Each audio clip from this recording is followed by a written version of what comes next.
Welcome to yet another edition of Two Sides Unite. I'm George Phillips with oilpressure.com and Paul Dalby with fieldof33.com. and I'm not even going to say it. How recently you posted? Well, there hasn't been a whole lot of real news to post about, so I have to admit. I managed to keep going 3 times a week, so whatever. You have, but hey, you know what? I have a job as a professional engineer, and I am half-time school teacher. So, I'm working 2 jobs right now. That's right. You're working at home right now, aren't you? That's right. I am. I am in my home now, and we are in my office. My job, I am considered essential. So, well, I'm considered essential as well. I just essential not to go to work, but I'm still going into an office every day. So, but we're skeleton crew, but I'm the one in charge, so I'm there, and it suits me just fine. But anyway, so to set this up, you texted me today.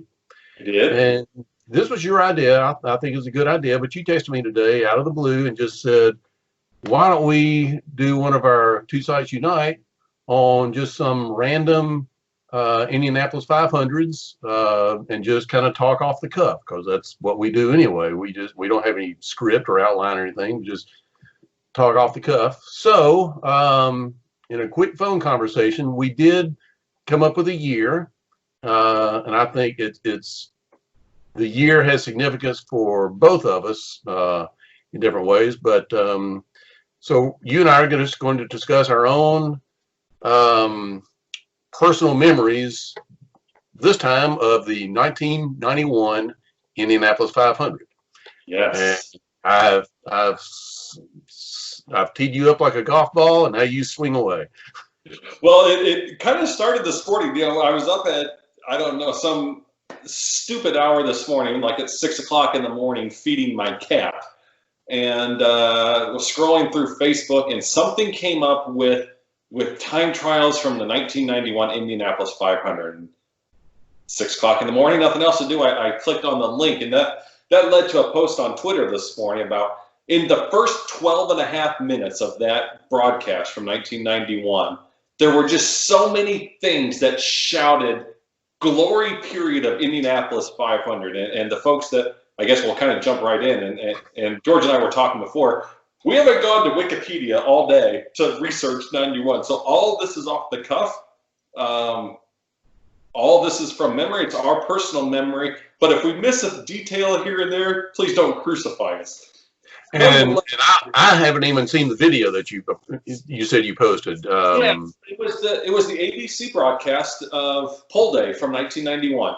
And okay, for those who remember, AJ Foyt was the big story of the month, coming back from his 1990 Road America crash where his legs were pulverized. And I think the date was September 23rd. 20-something. Yeah, Road America ran late back then. Yes. So we are 9 months removed, I guess, from that accident.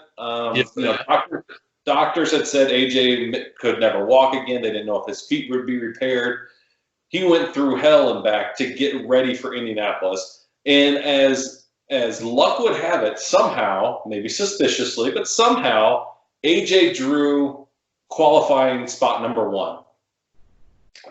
And in a day that did not happen that often in the early 90s, Pole Day of 91 started out beautiful. And this video, you see the video, you have AJ Foyt in the black 14 firing up a Chevy engine with an absolutely beautiful black Lola. You see Tom Binford, and you hear Tom Binford's voice giving him the instructions. You hear Tom Carnegie saying the track is open for qualifications. I remember that. The crowd is full. AJ pulls out in spot number 1 and throws down this miraculous run, quite honestly. AJ had been somewhat quick in the month, but he pulled out his fastest 4 laps of the month on his qualifying run. And I think the number was high 222s, low 223s. This was back in the early 90s. It wasn't uncommon then. You don't see it now, but it wasn't uncommon then for runs to get faster on every lap. Yeah. Now you get slower on every lap. But AJ got faster on every lap. I think he started out mid-22s and he ended up mid-23, somewhere in that ballpark. And it was a good run, but you didn't really think it was going to be that great because Emerson Fittipaldi the day before had been over 226 and a half. So you didn't expect 223 to be a great run. But as I said, pole day in 91 was abnormally beautiful. It was warm, but it was sunny, so the track was quite slow. And as the day went on, the track continued to get slower and slower and slower. Mario went out a little later, just missed AJ, and then about 2.5 hours after AJ went, Rick Mears went out and ran his pole run that day. Shortly, right around the time Rick had run, mid-afternoon, I recall, Emerson Fittipaldi went out and ran. He actually had a time that would have been good enough to sit between Mears and Foyt.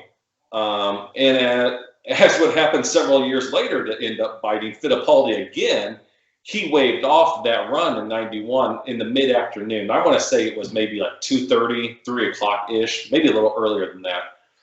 Well, out of the blue, about 4:45, this freak thunderstorm came and washed out the last hour of qualifying. Emo got stuck in the line and didn't go back out. I don't think he went back out again. And he ended up as a second-day qualifier back in row 5, I think. And there was this, as great as the front row was, row 5 that year was fantastic with Emerson Fittipaldi, the 89 winner, I think was in the middle. On the outside was Ari Lyondike, who was the defending winner in a ride that was a few months away from going bankrupt. And then on the inside was the miraculous story of Gary Bettenhausen, who was actually the fastest qualifier on the second day. But anyway, this all goes back to, I got watching this video at some absurd hour of the morning, and it just got me thinking of all these great memories from 91. And those are the years that I remember and love more than probably any. Was 89 through 95, 94, 95. I just love that period. So yeah, George, I said, we've been talking about doing this for a while, actually. So I said, hey, let's get on this. Let's pick a year. And we happened to pick 91, given that I had already talked about it. Well, and 91 is one of my favorites too, for a couple of reasons. I'm actually lucky enough that I feel like that I've lived through 2 golden ages of IndyCar racing because, when I was a kid, I came up through the 60s going to the race and pole day every year. And so I saw Mario Andretti as a rookie. I saw Al Unser as a rookie. I saw Bobby Unser win his first win. I saw the Turbines. I saw Jim Hurtubise. I've seen the Novi race. So there's a lot of golden memories from the 60s, but then I saw all those drivers go through the autumn of their careers, like AJ Foyt. Now Rick Mears wasn't from the 60s, but I saw the tail end of his career in the 90s, and Mario Andretti, Johnny Rutherford. Johnny Rutherford, I don't think he actually ran in the race after 88, did he? But he tried. I think 88 was his last year to race. I would have guessed 89, but I think 90 is when he qualified and got bumped, and I don't think he ever had a real ride after that. Yeah, well, and he tried to qualify a Derek Walker car in 92. I remember that, and he never even had the chance to get bumped. He never made the field. But so I know he did not race in 89 because that year a so-called friend actually scheduled his wedding on Memorial Day weekend, and he invited me to be in the wedding. I should have said no, but I had to go to his wedding, and I remember driving back from his wedding listening to the Indianapolis 500, and Johnny Rutherford was the commentator, the driver analyst on the broadcast. So now, I think to sidetrack us just a moment, We're already sidetracked. Of course we are. 1989. I said this the other day. I don't know if I said it to you or if I said it on Twitter. 1989, I think, is the most underrated 500 in history. And if you want to hear broadcast gold, go listen to Lou Palmer. Lou Palmer. Called the last 15 laps of that race. I mean, it's just closure. Don't watch it on YouTube because you don't want to see the picture. Just close your eyes and listen to Lou Palmer call that race. Just poetry. And why did he? Because he only called 2 races. Let's just say there was a disagreement with management. Okay. We'll leave it at that. We'll leave it at that. Let's go back to 91. But okay, so anyway, so all these drivers, and the reason I'm talking about picking up on the golden age, on the back end of the golden age, was because my last race as a kid was in 1972, and then I went 20 years without going to the race. I watched it every year, whether it be delayed in the 70s or live after 86, but I still kept up with it. But, you know, from being a early teenager to 20 years later as a grown adult, I didn't go. And my then wife and I made a trip up to Chicago to go see some friends. That is about 2 weeks after the 91 500, which I'd already thought that was one of the greatest races. I love the telecast. Still have it on VHS. Absolutely. And just, you know, it was a delayed telecast, so they had a lot more time to interview. I mean, that's not the right wording. It wasn't delayed, but the race start was delayed because it had rained that morning. So it was an extended telecast. I guess that's the proper word. And so it's just, you know, I saw all these names still being interviewed. Gary Bettenhausen, Mario Andretti, Gordon John, all these names from my childhood. Al Unser wasn't in the race, but they interviewed him. He was standing over on the sidelines, you know, when little Al was about to climb into his car.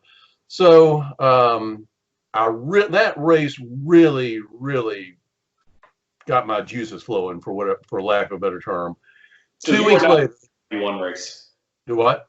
You were not in attendance at the 91 I was race. not in attendance at the 91 race, no. So about 2 weeks after that race, my wife and I went to Chicago to go visit friends. Coming back, we came through Indianapolis, and on a whim, on that Sunday coming back, I just said, I want to go by the track. I haven't seen that track in almost 20 years. I want to go see it. And so we did. We took the tour in the bus, took the lap around the track, and we went through the museum, went through the gift shop, and that day, the bug bit me, or re-bit me, I guess, because I'd never just forgotten about it, but you know, I was a very distant, casual follower until 91, and after watching the 91 race, then being at the track 2 weeks later, it was like it was an awakening. And from that point forward, I have watched every single race. Interesting.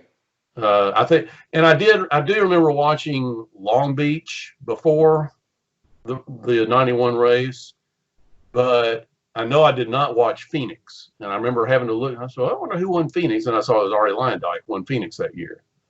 But so that's why the 91 race is kind of special to me, because it was a great race, but it's what just reignited my fuel, or my passion for IndyCar and the Indianapolis 500. So did you get back for 92 then? Yes. What was your first race back? 92. Okay. I determined at that point that I was going. I mean, I told my wife, we're going. And I remember, of course, that was before the internet. We didn't have eBay. But I got the number of a ticket broker up in Indianapolis, and we paid, or I paid top dollar. It was one of those things where I ordered them, and then I told my wife later that I'd ordered them. But order these tickets, a pair of tickets, in the Tower, the old Tower Terrace before they tore the stands out. We were between the Master Control Tower and Gasoline Alley, about 5 rows from the top. And as it would happen, we were directly behind Danny Sullivan's pit, and just one pit down from him was Al Unser Jr., who won the '92 race. All right. So I got some good. And of course, that was back in the days of the old camcorders, and I decided I'm going to have. So I kind of watched that race, half of that race, through a viewfinder. But I still got a whole video cassette of that race. Well, if we don't get booed off and people don't tell us, they just absolutely hate two old folks talking about old races, 92 may be our next race, because that might be. I told someone today, that is the epitome of race fans who are willing to forgive 190 awful laps of racing because of 10 fantastic laps. And I know we're going to talk about the 91 race, and we've only gotten through about 3 qualifiers for pole day. But what? I do remember in the 92 race, after Michael went out, and they were still under the yellow, but I remember somebody right behind me screaming, "We got a race! We got a race!" Because, I mean, Michael, it was just a beat down up to that point, and just boring. It was one of two things. It was either watching Michael just dominate the field, or a crash fest. Take your pick. Watching pace car dominate the field. So, all right, let's go to 91. What we're actually talking about here. All right. Do you remember, since you weren't there really, do you remember anything about the month in general pre-race? You know, qualifying, the lead up to qualifying. I do remember the whole AJ Foyt story, because I knew that he had crashed at Road America. I was still, I grew up an AJ Foyt fan. My father was very much still alive at that point. He was an AJ Foyt fan. So I do remember watching qualifying with my father. And then he came out to, because I was actually living in the same town with him at the time, and he came out that Sunday to watch the race with me. So, and of course, I think once Foyt went out on lap 27, 28, somewhere on there, I think my father left after that, because if Foyt wasn't going to win, he didn't really care who won at that point. So, as I noted, my Miller Lite is gone, so I am now enjoying Woodford Reserve, which I'll give as a nod to another May Classic that is gone this year, the Kentucky Derby. I think they're a good sponsor there.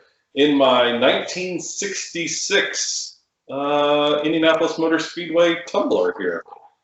Well, I have.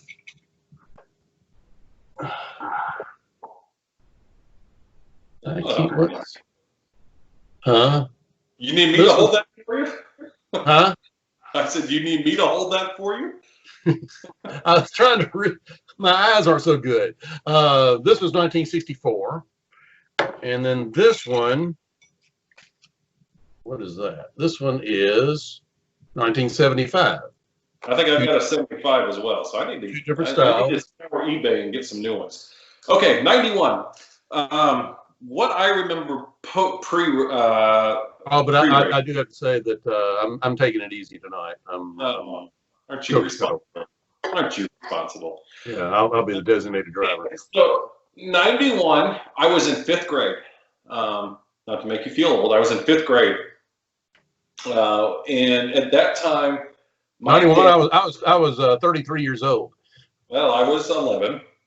No, I would have been 10 actually. I wasn't 11 yet. I turned to 11 later in the year, so I was 10. My dad did not like to take me out of school, so we left Springfield late on Friday, whatever that date was, Fast Friday. Drove over that afternoon, and about the time we get halfway, about to the Indiana state line, we always could start to bring in WIBC. And so when we first heard WIBC, we'd gotten news that Rick Mears had crashed, and that was actually a big deal. First time Rick Mears had ever so much as spun at the speedway, let alone crashed. And I think he broke a foot. Did he break a foot? Yeah. I think so. Yeah, broke a bone in his foot. Bonus foot, and that was big news for about 2 hours. And then shortly, right about the time we were getting to Indianapolis, maybe shortly before, news came of Mark Dismore's crash. And for the folks that had seen Mark Dismore's crash, why are you shaking your head? That was in 1990. Mark Dismore's crash? Wasn't it? No, it was Fast Friday '91. You're right. Okay, I'm sorry. So Mears had crashed early to mid-afternoon, 2 or 3 o'clock.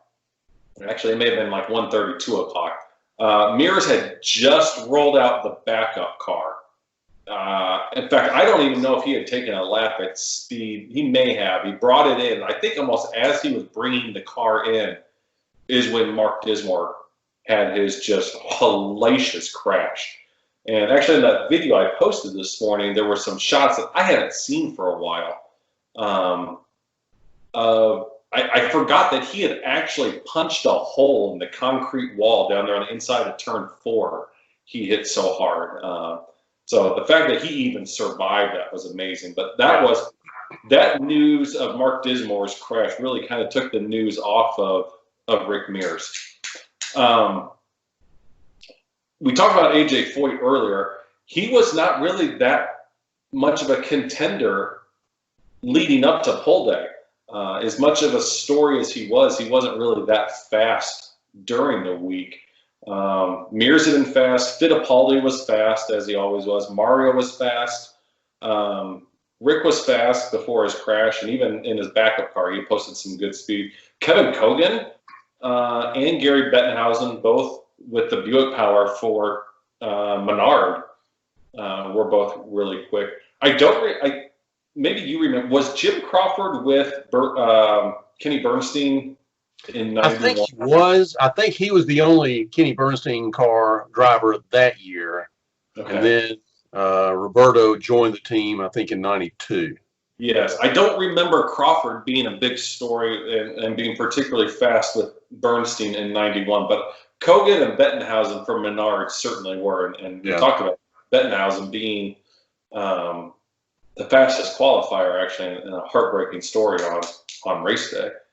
But Foyt really wasn't that big of a factor, which led to more of the surprise that come pole day, he ended up in the middle of the front row, and what was, to this day, I mean, I'll claim there's a lot of great front rows, but I don't think you'll ever have a front row again like 91. And I agree. I think one of the classic shots is the 88 front row of the 3 Penske cars, but I agree. I think the front row for 1991 it's untouchable. I can't even imagine that there would ever be. I mean, there were some great front rows through the late 60s, early 70s, through the mid 70s. When Foyt would sit on the front row fairly regularly, but I don't see ever having a Mount Rushmore rolling by. No. Like Mears, Foyt, Andretti. I mean, those are just names that are synonymous with throughout IndyCar race. Those are auto racing legends. Yeah, and by the time that race was over, that front row had accounted for 9 Indy 500 wins. Not bad. No. Not bad. So first weekend, again, we talked about mirrors. We talked about Fittipaldi getting caught with his pants down. Day 2, Gary Bettenhausen pulls out, runs fastest qualifier in that great 5th row. Really, there wasn't a whole lot else to day 2 and 3. Kind of drawing a blank on what would have happened in the middle. Day 4. Yeah, I don't think I watched any qualifying besides pole day that year because I was not as into it as I was after the race. So, but day 4 was a pretty historic day, and I don't know if you've seen the Willie T. Ribbs Uppity documentary on Netflix.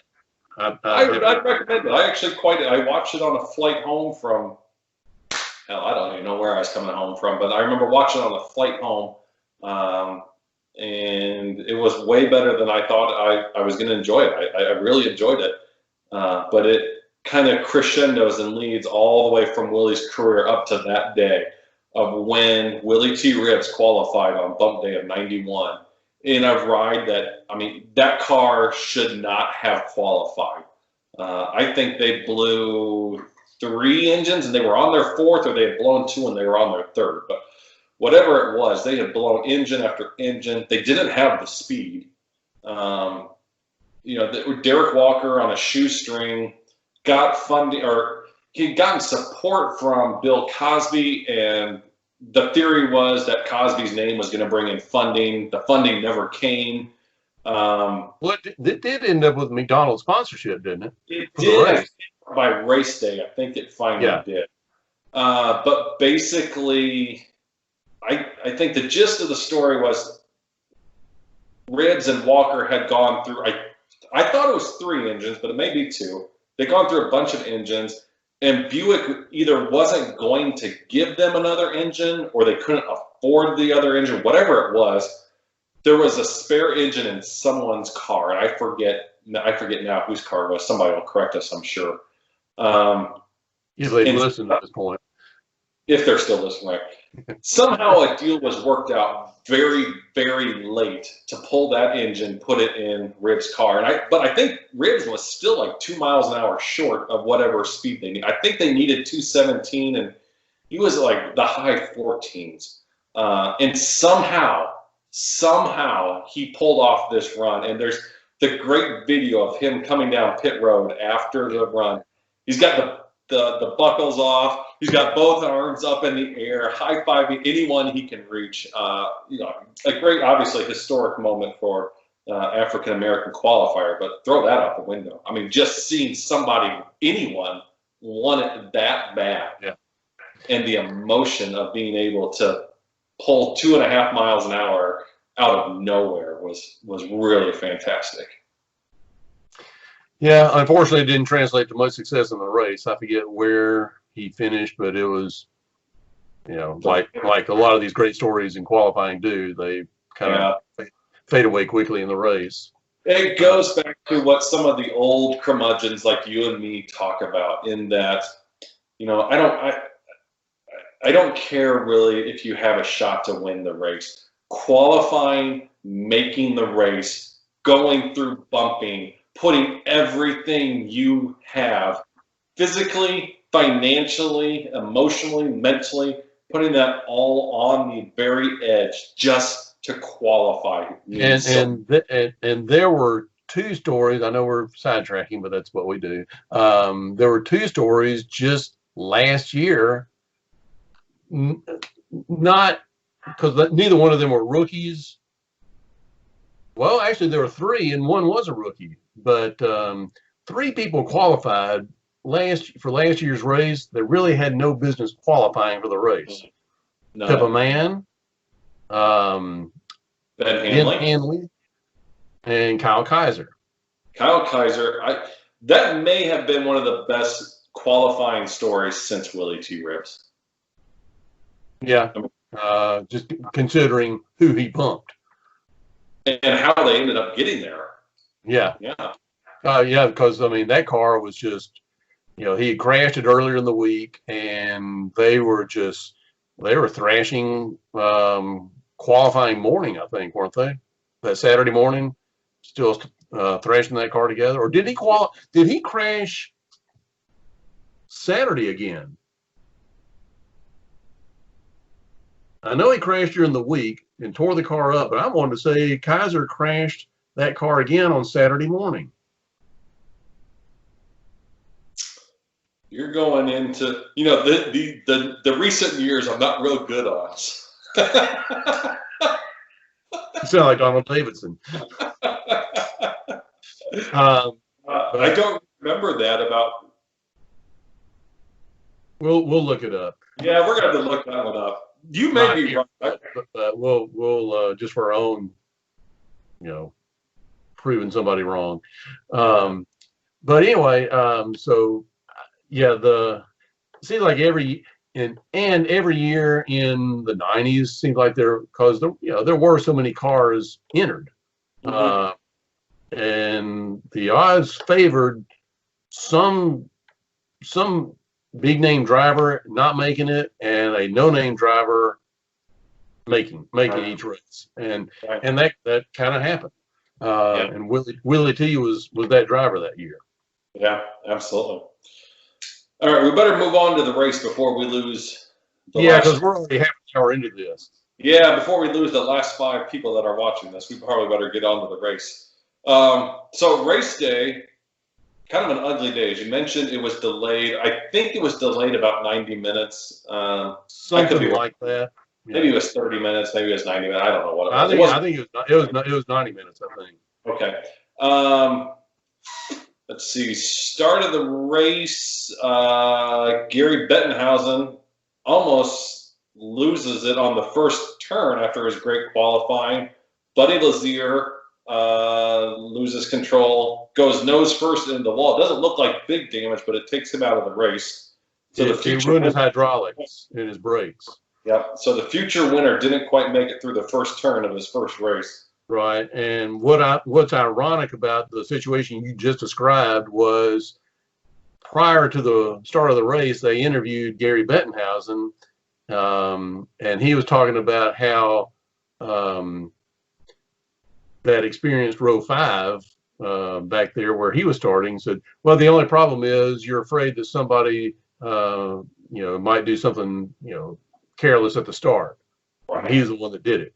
Because Bobby Unser even said, he pointed out that, it's been raining and it's all the silt and everything is washed down there. And Gary's been around here long enough. He should know that by now. I love your Bobby Unser impersonation.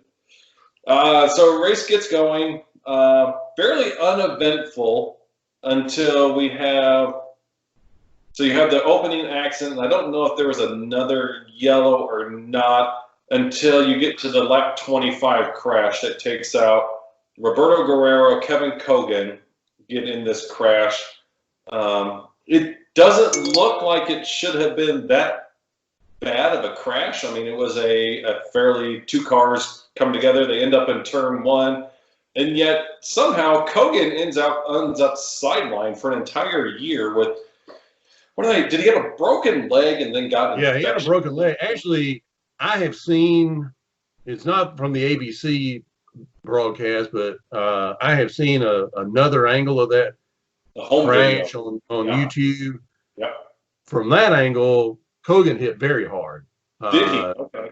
Yeah, it was a hard hit when you see it at the other angle, not the ABC angle, but I can see why he broke his leg.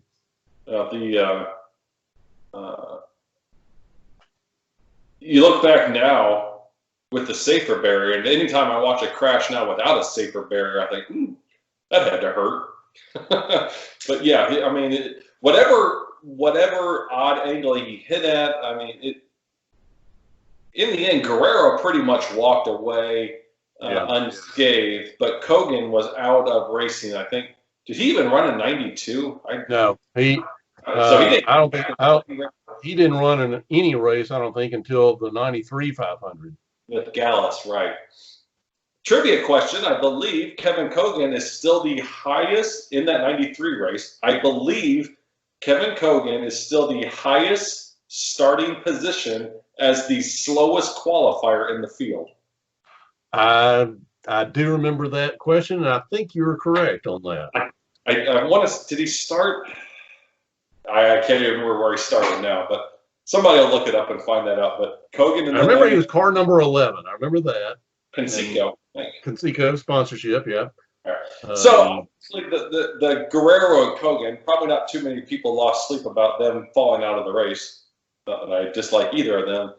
The big collateral damage, of course, was that AJ Foyt had got collected in that. Yeah, it looked like a wheel hub or something. Something, yeah. Across the track, and he just hit it.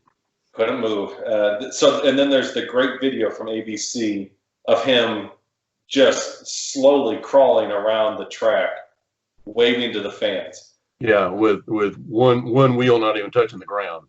Yeah, and I don't think AJ ever wanted to go back on his word.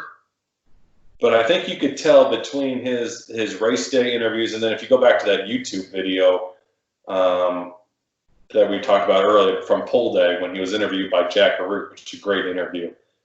I think you could tell he wasn't retiring because he wanted to. AJ doesn't do a whole lot of things he doesn't want to do. Yeah. I don't think he wanted to retire. Well, you remember what he said after he climbed out of the car after he fell out. Ray Arute told him, yeah, it'll come to you. Said, it'll come to you. And Jack Arute said, has it come to you? Not really. Not really. Nope. Yeah. It was a sad moment that, AJ had started out so high on qualifying. Didn't run a particularly good race. And I think he had actually said that, did he stall his engine in the pits, or he had a pit problem? I don't remember what it was, but that's what got him way back in the field to even be close to that accident anyway. AJ wasn't going to win that race. No. But to be taken out in someone else's accident, not the way AJ wanted to end a career. People, this will probably make everybody turn this off, but this is related to two-part trivia question. So the following year, in the opening race at Surfers Paradise, there was another driver in AJ Foyt's number 14, besides AJ Foyt. But, so name that driver, but AJ Foyt ended up being in that race. Who was he driving for, and what was his car number? AJ drove for Dale Coyne, didn't he? No. Or was it Eric Bachelard? Derek Walker. No, it was Derek Walker. Derek Walker. I don't know the car number, although Derek Walker typically ran 15. He ran 19 with Ribs. No, it was the same car number that Ribs had, but not 19. 75? 17. 17. Well, I had the 17. I had the 15 and the 75. So, get back to the first part. Who was in AJ Foyt's car? Who was in the number 14? I'm sure it was not George Snyder. No, it was not.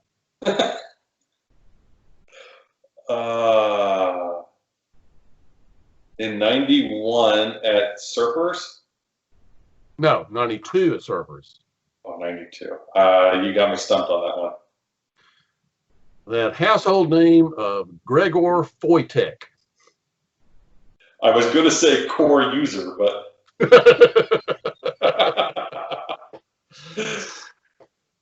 All right, back to the race. Okay, we're up to lap 25 now.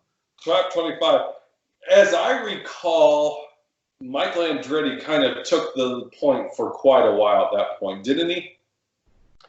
Yeah, I think so. And Rick. Rick almost got lap. Yeah, but he spent most of that day seemed like running around fifth. Yeah.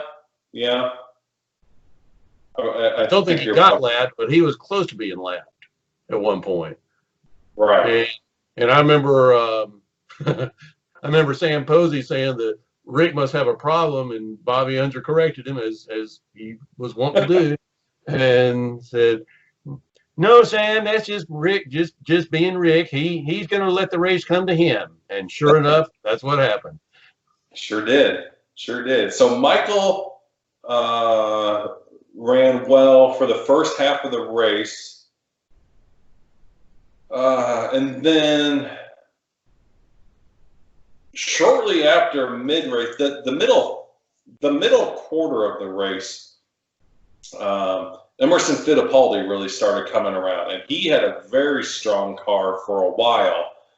And then about the three-quarter post, Fittipaldi, as what happened to a lot, it seemed like a lot of those Nigel Bennett, the PC 17 to 21 chassis, seemed like they always had problems with their clutches.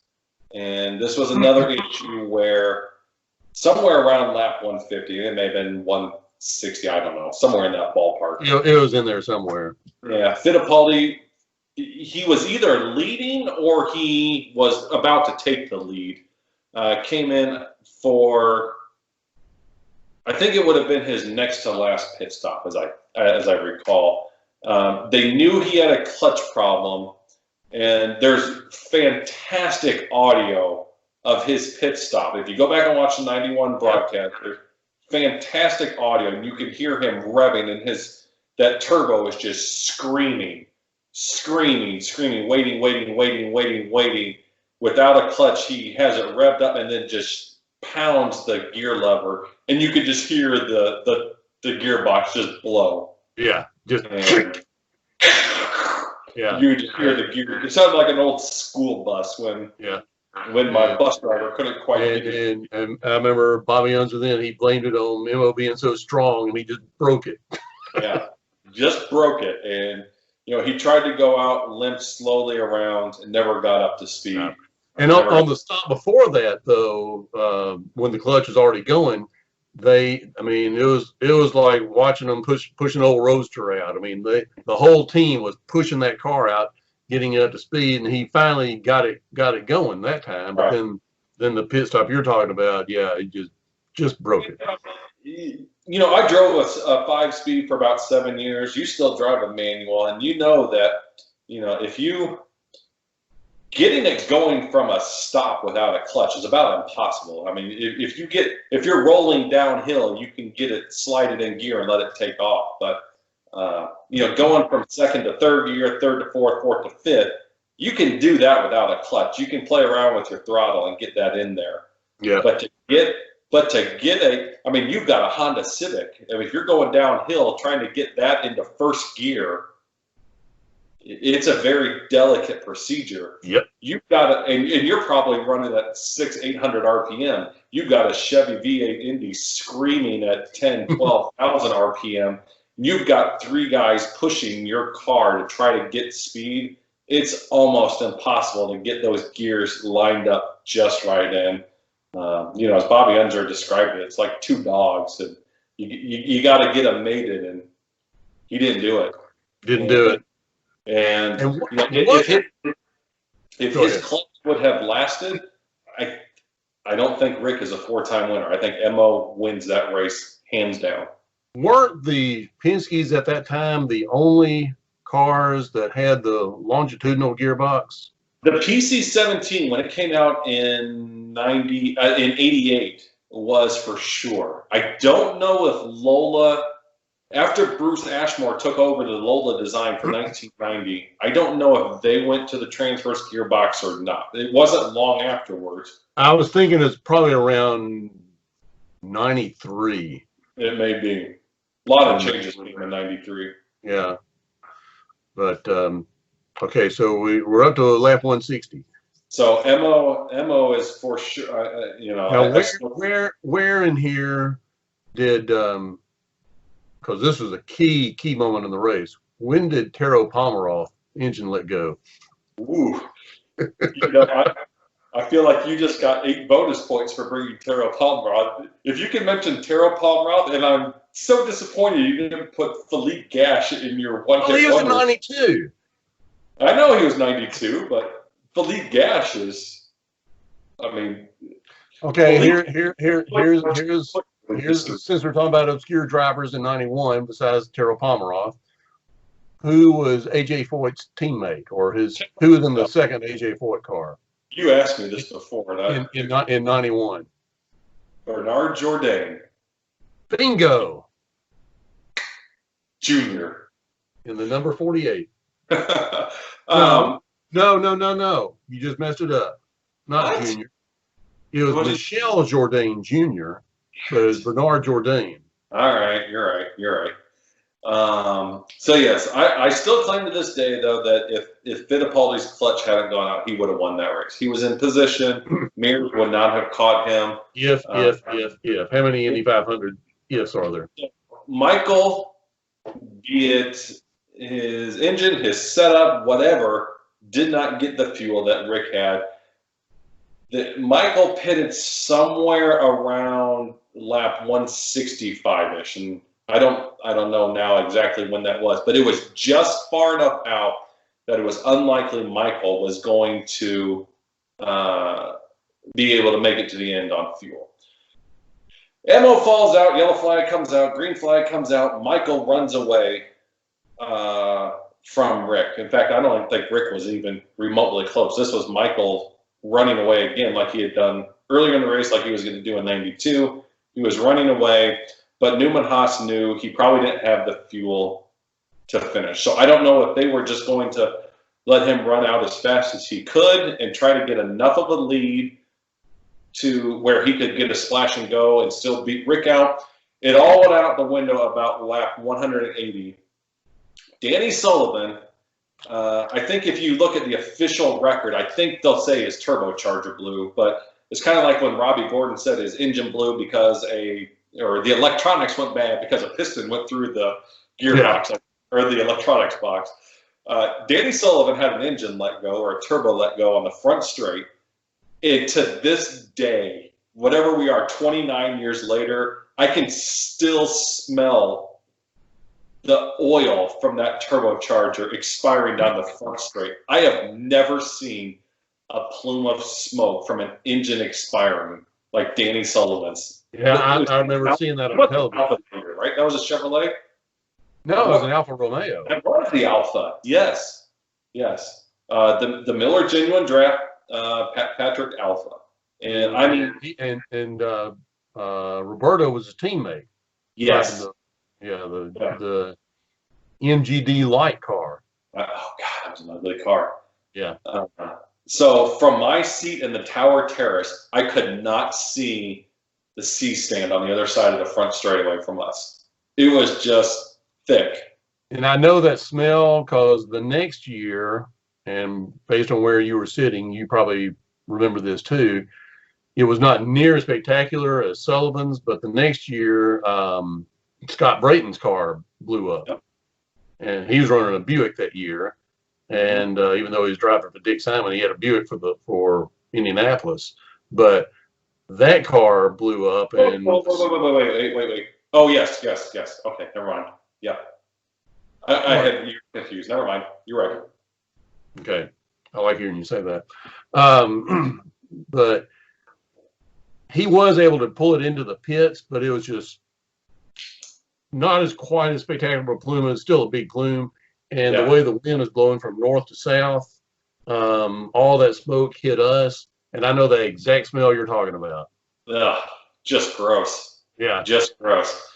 So, I mean, you can, like I said, to this day, I can smell that burning oil. It is just awful. And, I mean, it covered the whole straightaway, too. I mean, it started well before pit in, and it went all the way down to turn one. It was just huge. And then you see, again, going back to the ABC broadcast, you see, I think they had Sandy Andretti on there, and it wasn't the Dingleberry hat year, which it was the next year, but it was almost as awful. Actually, I was thinking it was because when she realized later on in the last few laps, when she realizes that Michael is not going to win, she's sitting there shaking her head, and those things are going up.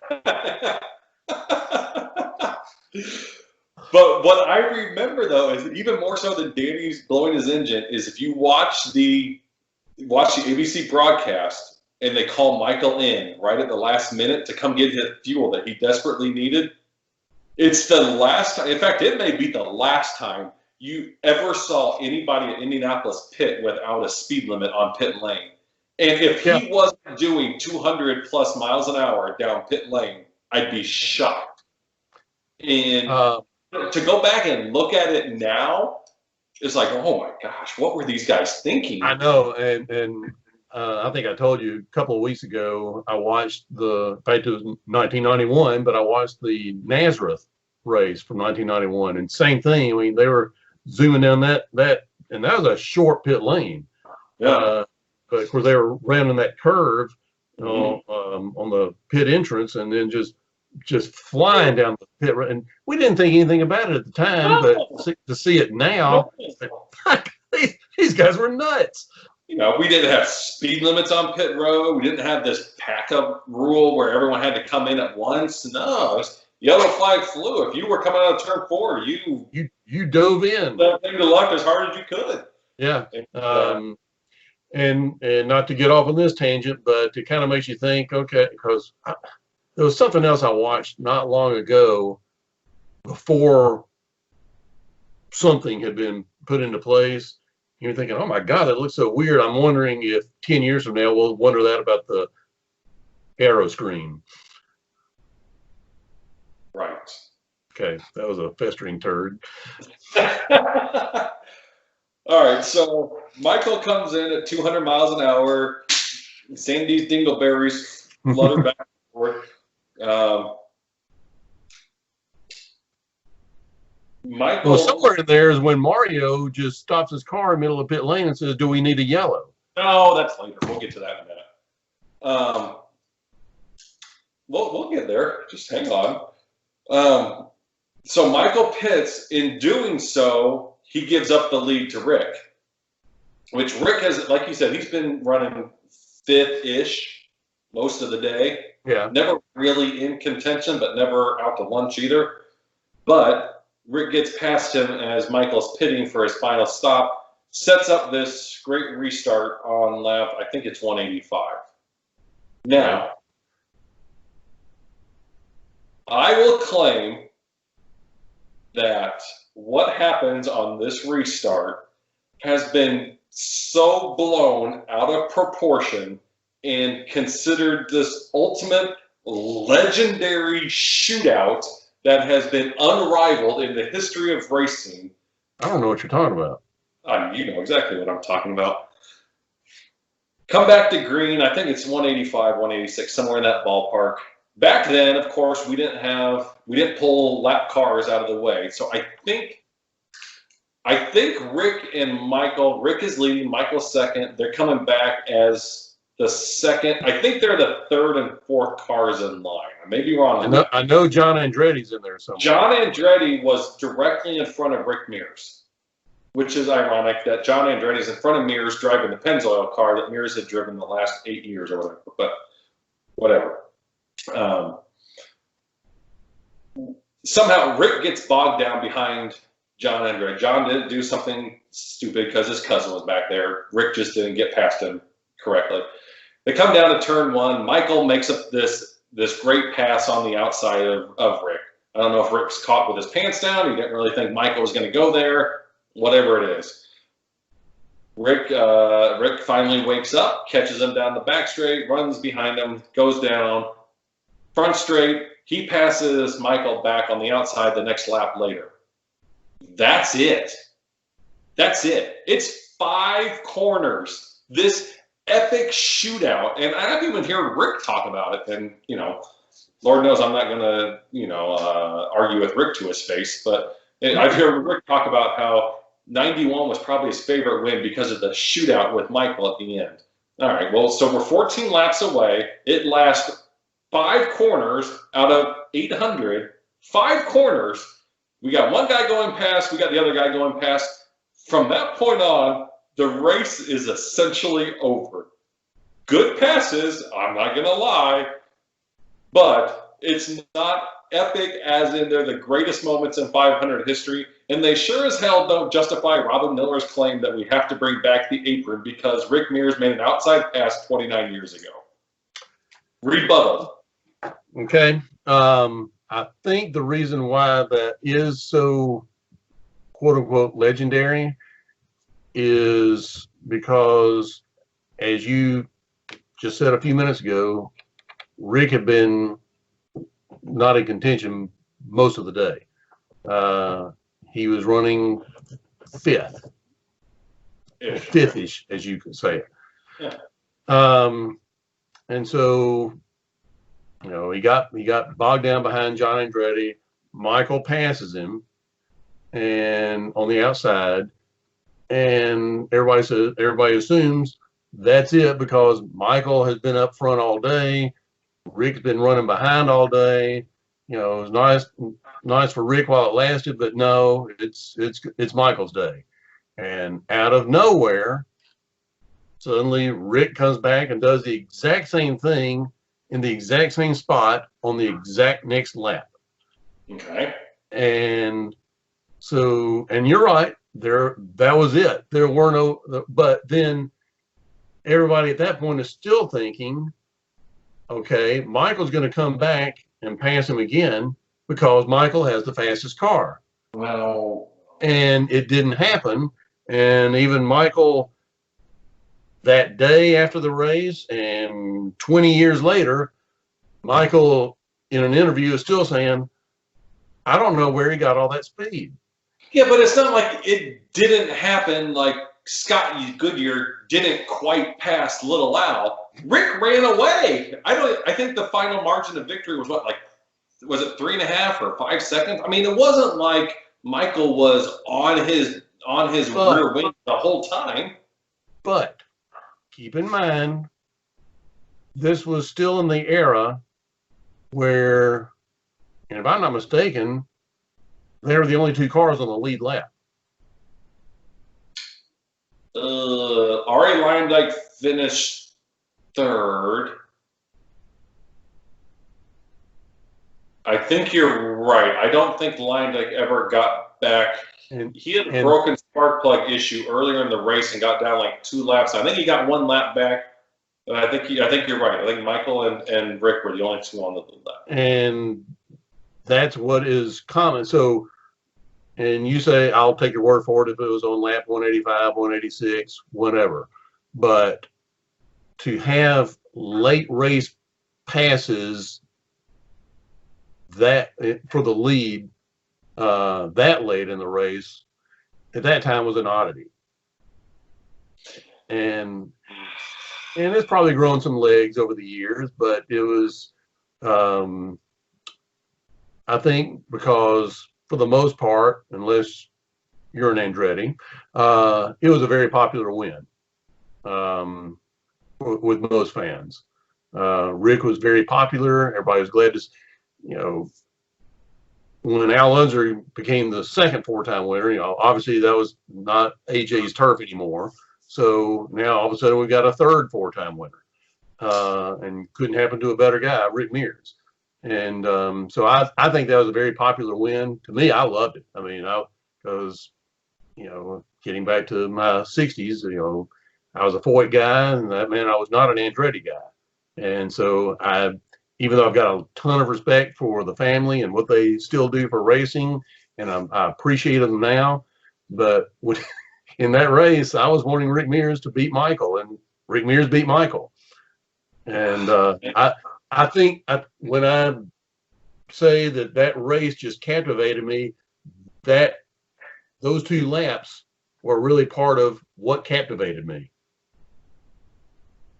I'm not saying those weren't 2 good laps of racing, but the legend that has grown out of them and acting like this was a shootout like Elio and Ryan Hunter-Reay in 2014, that is a shootout. It is by today's standard. It's a shootout by today's standards. Just like 2 years earlier with Mo and Little Al, that was a shootout. But think of the era, considering the era we were in. 86, you had a great race at the end. 87, you had a great race from the end. 88 was a bit of a snoozer. 89 was a great race to the end. 90 again was a bit of a snoozer. You mentioned the Mario incident. That happened about lap 190, 90, 91, 92, somewhere in that ballpark. The infamous, does Michael need a yellow? Yeah. And suddenly Mario magically stalls just before the entrance to pit road. Very similar to Brian Herta's just magically stopping in the middle of the track at Sonoma. Oh, he spun. Oh, that's right. I forgot. Right. So Mario brings up this yellow at, I don't know the lap, 190, 191, 192, somewhere in that ballpark. However long it takes to get the Craftsman lawnmower out there to pull in. Do you remember when they used Craftsman lawnmowers? Yep. The pit cars. Those are great days. There's the infamous, whether he did or whether he didn't, whether Mario actually stopped on purpose. I think we may not be able to prove it, but we can certainly ascertain that, it was beneficiary. If Mario doesn't bring out that yellow, Rick Mears wins that race by 12 to 15 seconds. Prove me wrong. I can't prove you wrong, and just like you can't prove me wrong. But still, I still think that those were epic passes because the fact that they were both on the outside, both almost identical passes. Sure. I just that to me is when I think of the 91 race, that's the first thing that comes to my mind. I'll probably agree with you on that. Those two passes. I agree with that too. But again, you're talking 45 to 50 seconds of an overall race. I am not going to say that the 91 race is defined by this epic shootout to the end between Rick and Michael. There was no shootout. You're so hung up on me. It didn't go to the end. If this had been lap 195, all right, maybe we can talk a little bit different here. But, I mean, we still have 25 plus miles, 30 miles to get to the end of the race here.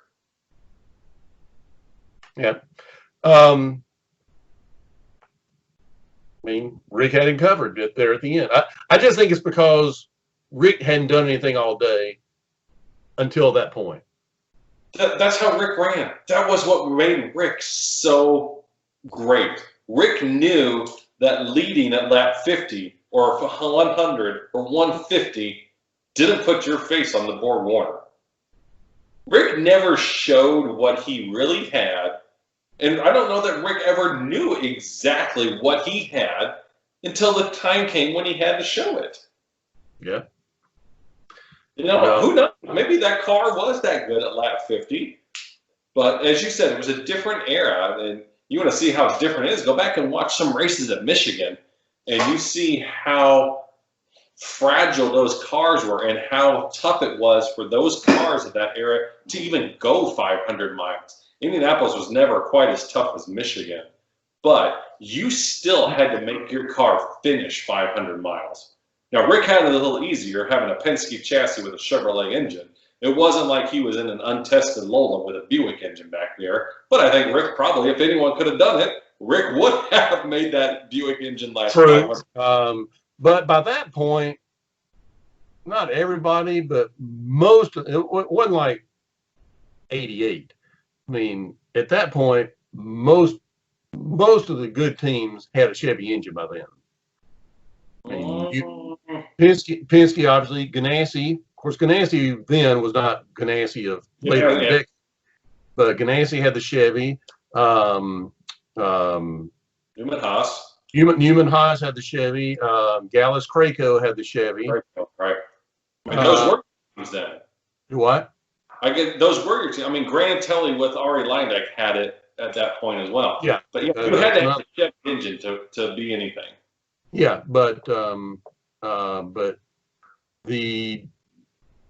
those teams that, of course, at Indianapolis you had a lot of Buicks, but I know Jeff Andretti's team, I forget the team he drove for, but I remember they still had the old Cosworth engine.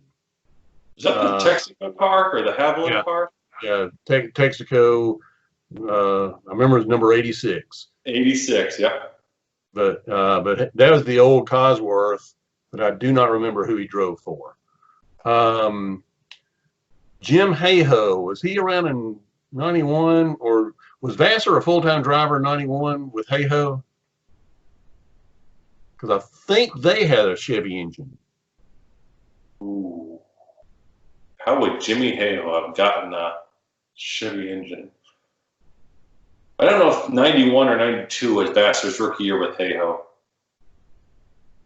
I thought it was 92. I thought it was 92, but don't quote me on that.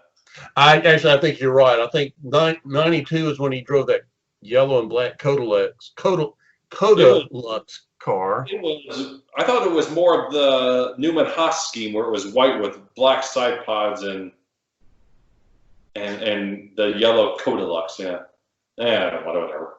Yeah, but then 1 year, but there may have been 94 when he drove the Conseco car, number 18. It was Conseco and STP sponsorship. And then I think Hayhoe folded after 94, and that's when he went with with Ganassi. Ganassi. His teammate to Brian Herta.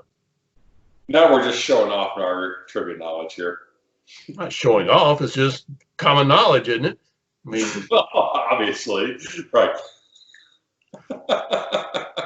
Doesn't everybody know this stuff?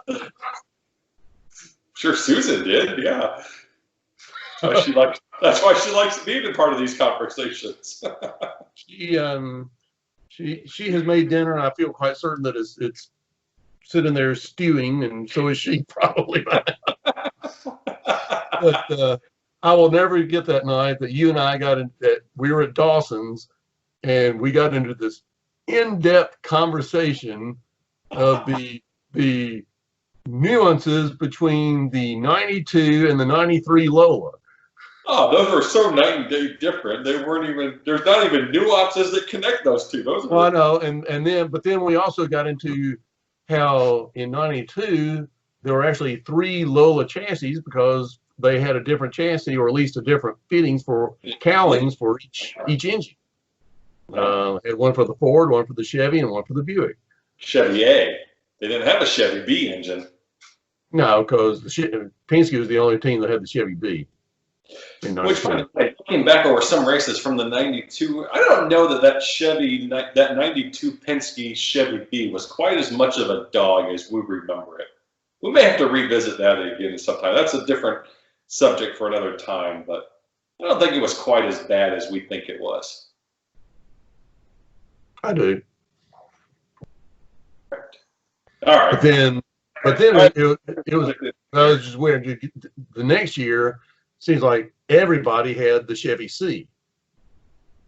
Yeah, Ilmore wasn't quite as stingy with the Chevy C as they were the A originally, and then the B in 92. Well, turns out they couldn't give the B away. They gave it away to Tony Bettenhausen in 93, didn't they? Or did it? Or No. Or Eddie Cheever drove a B, didn't he? For Turley. Eddie Cheever drove a 92 Penske in the 93. Well, he tried to qualify. He didn't drive in the race, but he originally was it for Turley. Yeah, with Quorum sponsorship.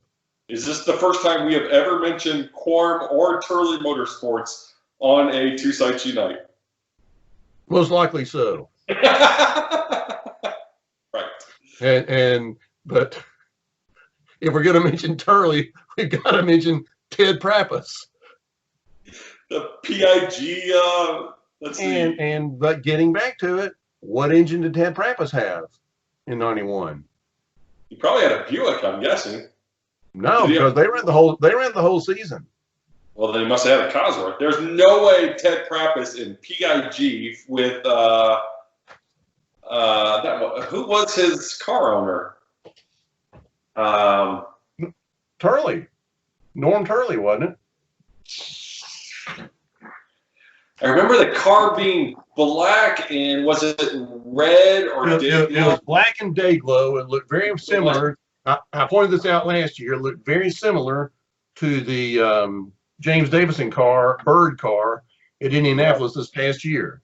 You're right. Yeah, it was more of a star, I thought, wasn't it? It looked like Eddie Cheever's helmet, but with black and day glow. Okay, I'm going to the Bible now. The official source. Yeah, the Donald Davidson book.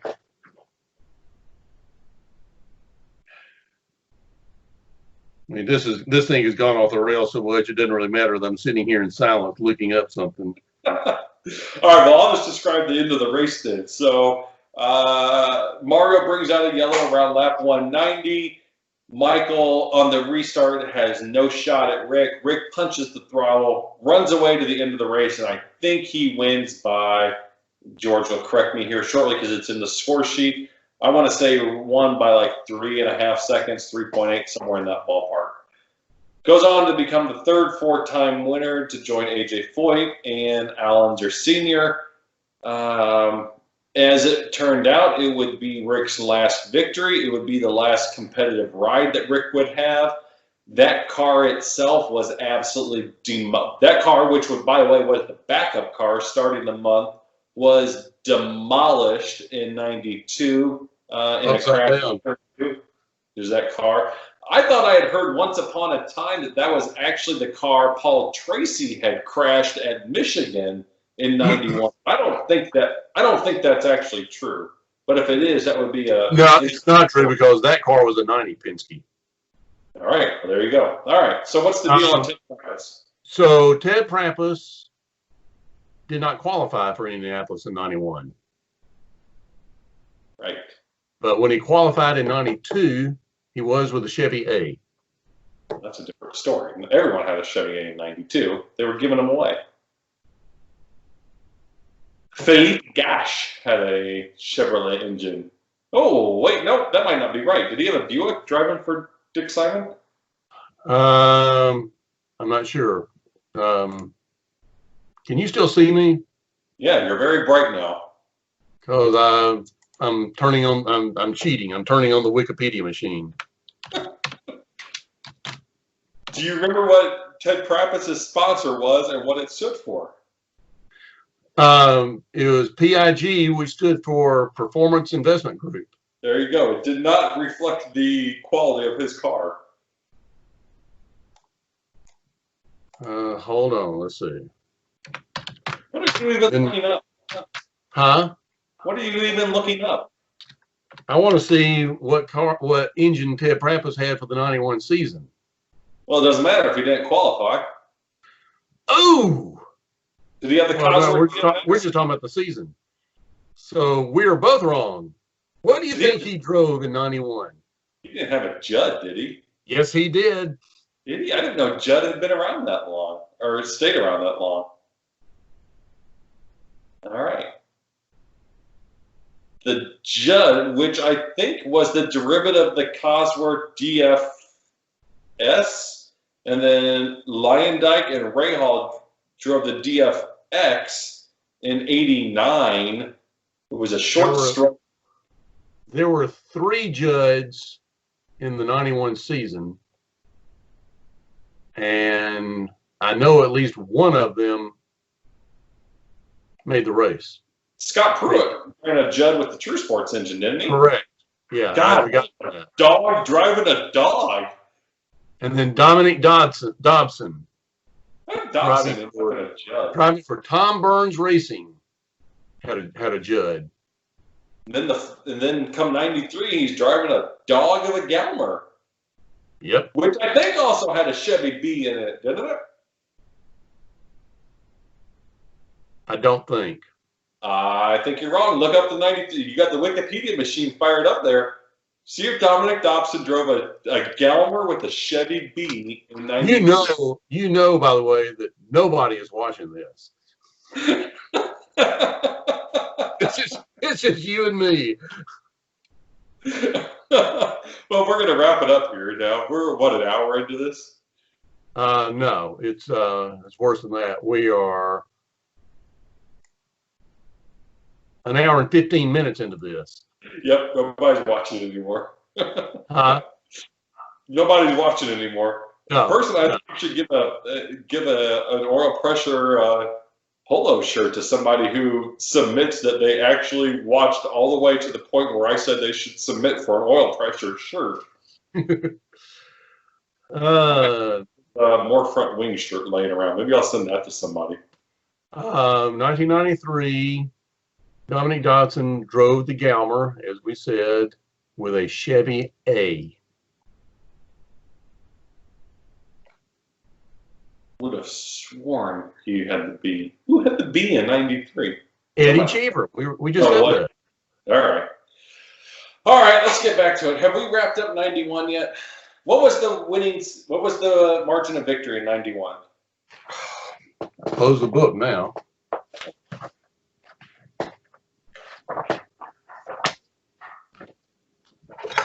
And that means I'm going to have to put these on. Well, at least those aren't Susan's pink glasses that you wear whenever we go to Dawson's. No, they're not.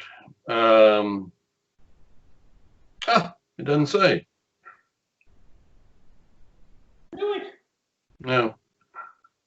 But they were the only two that completed 200 laps.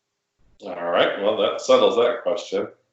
Let me fire my Wikipedia machine here and then see if it has the official margin of victory. Dr. Indy needs to get on and update the Wikipedia because it's not in the. Here we go. Official box score. Margin of victory is 3.15 seconds. Okay. All right. Well, I think we've hit a few low now. Is there anything else from the 91 500 that you can point out that you remember about that? What driver, this trivia question here, what driver drove that race with a temperature, with a fever?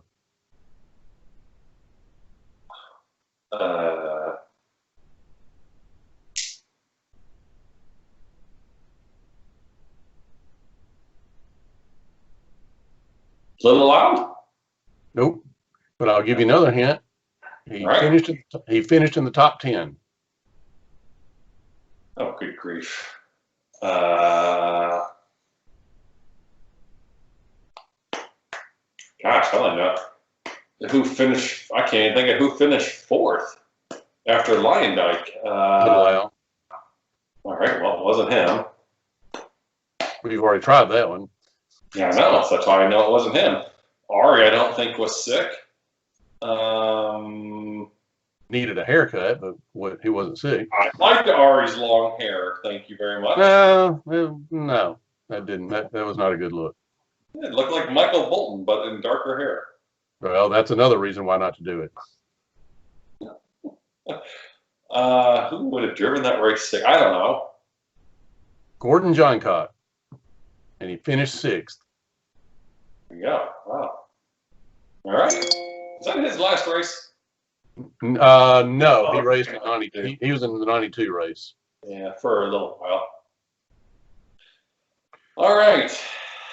Well, this has been fun for us. Probably torture for anybody that stayed with it any length of time. That's all right. They all shut off long ago.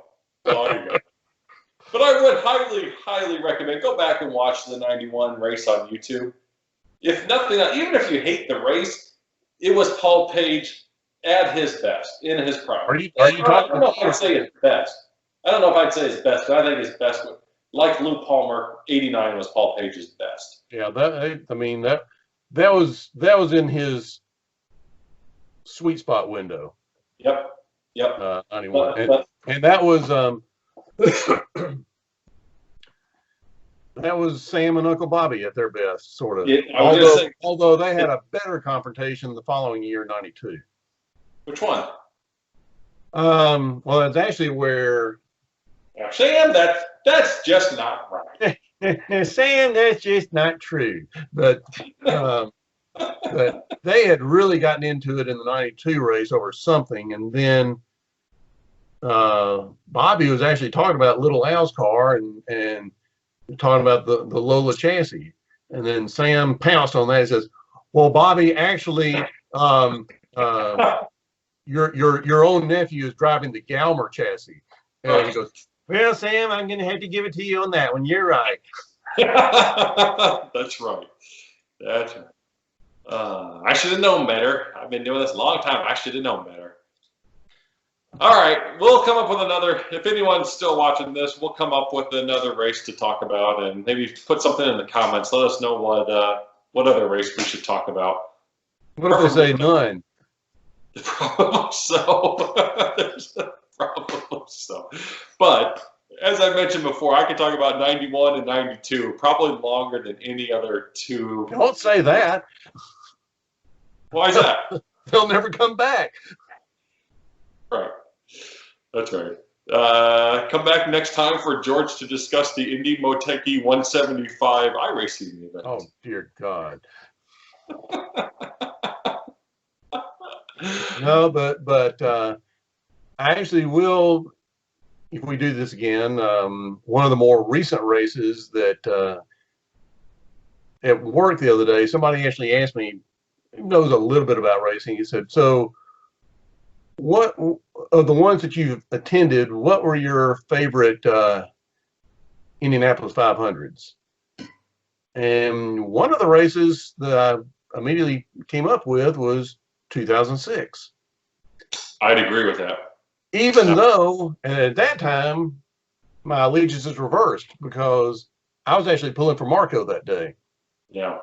And I did not want I was never a Hornish fan, and I did not want Hornish to pass him. But in the last 5 or 6 laps, you had Michael leading, and then Marco leading, and then the last few 100 yards, Hornish leading. Yep.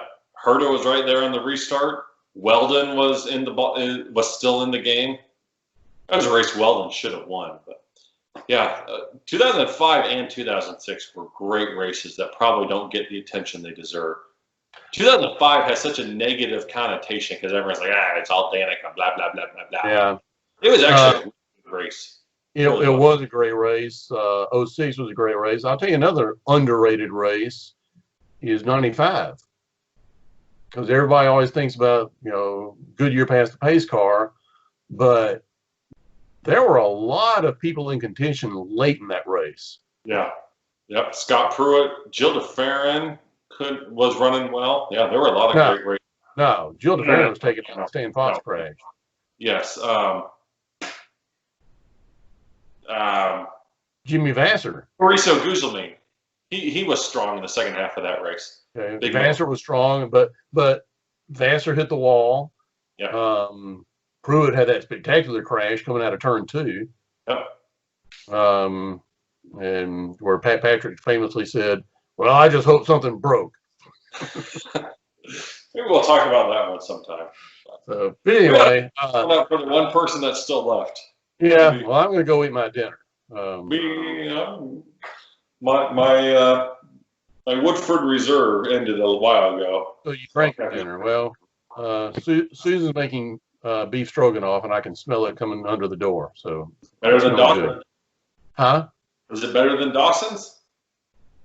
Well, yeah. Good answer.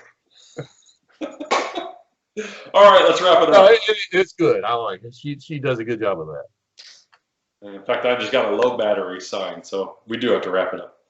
All right. Well, it took a low battery to end this. So, but anyway, do you have anything else? What else could I possibly have? I do. Oh, there's a lot. But anyway, so for Paul Dalby with Field of 33, I am George Phillips of oilpressure.com. Thanks for watching, and please give us another chance. We'll keep it shorter next time, we promise.